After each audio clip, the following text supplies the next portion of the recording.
Here we go. Number 2. The very first wrestling bout I had as a professional wrestler. I was on with Pat Patton, who we trained with, so obviously, as far as Max Crabtree was concerned, it was the best way to start us off because we knew each other and we knew our bout. So we were going to do our bout for the first time. So it was only a local one, Derby, Assembly Rooms, Derby. And we were very enthusiastic and excited because this was our first bout. And we turned up early. We actually got to the hall at, I think it was around 6:30. It's a very nice venue, very posh and very nice. So we walked down the hall, we walk in, told them who we were wrestlers, as you do. Anyway, we went down to called the green room. It's always called the green room where you put your bags and you get changed and all the guys get there, right? So we've gone down, so obviously we've gone into the green room and there's nobody else there because we're really early. And so we put our bags, and then Patton used to like his pint. Not over the top like, but he used to like a drink. So I said, "You go for a drink down the bar," and I says, to be honest, he knew this anyway. I'd have had an orange because I haven't drunk alcohol. It just doesn't. It's never worked for me. It's never gave me a buzz. So I don't drink. I don't smoke either. So anyway, we went out. I said, "I'll go on then. I'll go down." So as we come out, there was this young girl standing. Obviously followed us down or something, in a smart suit, glasses, redhead, looked like a secretary for a high class firm. She was really smart. Anyway, as we came out, she said, "Are you wrestlers?" And 2 seconds. "Are you wrestlers?" And we said, "Yes, we are wrestlers, Yeah, yes. Can I have your autograph?" So Patton gave her his autograph. He said, "I'll see you in the bar," because he wanted a point. So I stood there, so I was giving it to Mr. Big, yes, I'm a wrestler and blah blah blah, as you do, and signed my autograph, and then I can't really tell you this story because it's rather pornographic. But if you go onto Amazon and look for my book, which I wrote 2 or 3 years ago, called The Devil's Gamut, the full story of this is in the book. But anyway, let me cut it down to what I can tell you. Anyway, she pushed me against the wall, and let's just say oral sex took place. And I was gobsmacked, honestly. Anyway, I'm not going to tell you any more about it because you can't push anyway. So after that was all done, I went down to the bar to see Patton, and I told him, and I'm afraid he looked at me and he said, I'm not going to swear, but I'll go as near as I can. He said, "F off." I says, "Honestly, F off." He just wouldn't have it. So he never believed me, and even till this day, I don't think he would have done. God rest his soul. Patton is now, he died, but yeah, that's what happened anyway. So anyway, our first bout. So it was a good haul. We went in and we had our usual good bout, it was a smashing bout. And as we came out, the lads, that was obviously the pros that was there, they looked at us as if to say, "Who are these?" And I'll be honest with you, I believe it's the same if you go into the film industry and you come into a series or something and you do a new, you're joining a script for a new thing. They don't want to know you. They don't want to know you. You've come in here, you've come into their territory, and in a way you're taking work off them. So that's the way it was, and we had to accept that. And that was the end of that. So we more or less got just shunned. Sorry to say, but that's the way it was. So anyway, after that, I think I had my second bout with a guy called, it was with Johnny South. And it was a disaster. Absolute disaster. I'd only worked with Patton up to this time, you see. So we went in, started the round.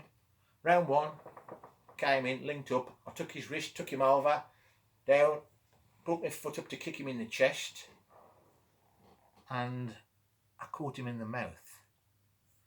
And I believe I knocked 2 of his teeth out, but I don't know whether that's true. But there was blood and snot everywhere.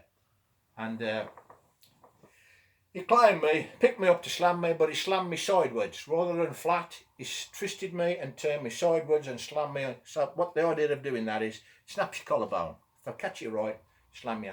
Well, luckily, the referee was an old pro, and he was really good. And he stopped him,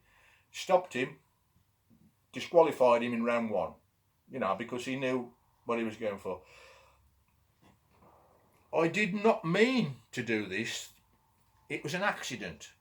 All right, I know he was hurt, but accidents, unfortunately, it's a physical sport. And I had a lot of injuries the same, purely, it just happens. I mean, the left knee I shattered in 1983. It's the year my third son was born. And that's obviously in the Devil's Gambit book as well, the full story of what happened there, so I'm not going to harp on about that.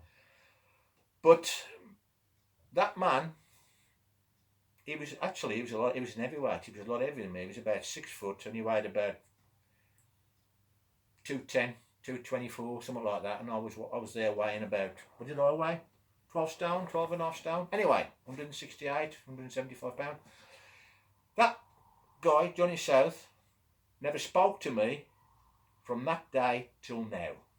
I actually did make attempts to speak to him, and he just shunned me and shunned me and shunned me. And we never worked together again. He obviously said to Max, I ain't working with this guy. And this is something I never did. Even when I knew there was guys I was going to wrestle that was nasty pieces of work, I never once refused to wrestle anybody.